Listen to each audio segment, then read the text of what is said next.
श्रीराम समर्थ.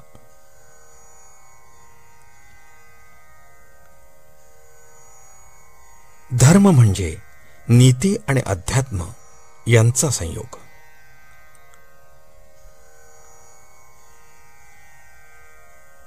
द्वैत आणि अद्वैत ही काय भानगड आहे?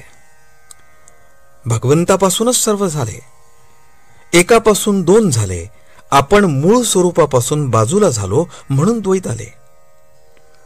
मायेमध्ये सापडले नाही म्हणजे अद्वैतात राहता येईल. माया कल्पनेचीच झाली, तिला कल्पनेनेच मारावी.